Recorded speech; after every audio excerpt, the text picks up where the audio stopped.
तो डे 5 पे अब हम तैयार हो गए थे मिलिट्री बेस में जाने के लिए। अब फ्रैंकलिन अकेला था और उसके साथ था सिर्फ उसका एक लौता साथी चॉप। चॉप को हमने फटाफट से अपनी गाड़ी में बिठाया और हम सबसे पहले गए सप्लाईज इकट्ठा करने पास ही के ग्रोसरी स्टोर, क्योंकि हमें सप्लाईज की काफी ज्यादा जरूरत थी। हमने हर एक ग्रोसरी स्टोर को लूटा क्योंकि ऐसा ना हो कि रास्ते में हमें खाने पीने की कमी पड़ जाए, और वैसे भी हर जगह ज़ॉम्बीज है।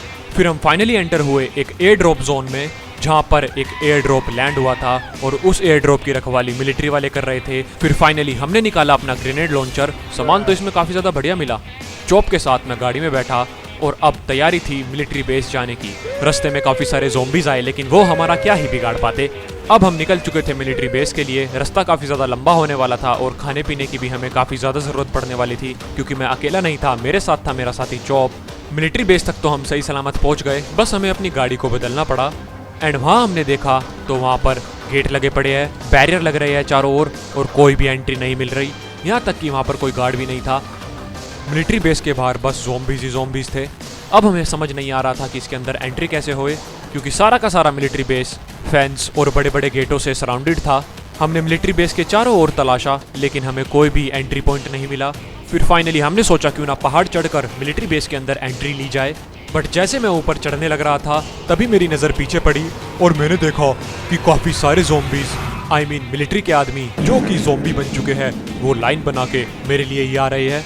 फिर मैंने फटाफट से अपनी स्नाइपर निकाली उन सबको ख़त्म करने के लिए। वो एक छोटा सा ज़ॉम्बी का होड़ था जो मेरी तरफ आ रहा था। फिर धीरे धीरे करके मैंने सबको मारना शुरू किया, क्योंकि अगर मैं इन्हें नहीं मारूंगा तो फिर ये मुझे मार देंगे। किसी ना किसी को तो मरना ही है, तो क्यों ना ये मरे।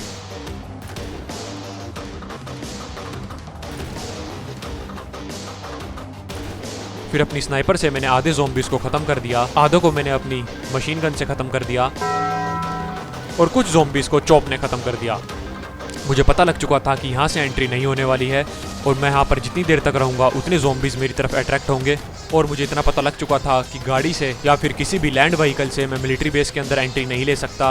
मुझे चाहिए था एक हेलीकॉप्टर जो कि मुझे मिलिट्री बेस के अंदर डायरेक्ट लैंडिंग करवा सके। तो हेलीकॉप्टर लेने के लिए मैं फटाफट से बैठा अपनी गाड़ी में और निकल गया लॉस सैंटोस सिटी की तरफ, क्योंकि मुझे एक जगह पता थी जहाँ से मुझे हेलीकॉप्टर मिल सकता है। फाइनली चॉप को गाड़ी में बिठाया एंड हम निकल गए अपने सफ़र पे।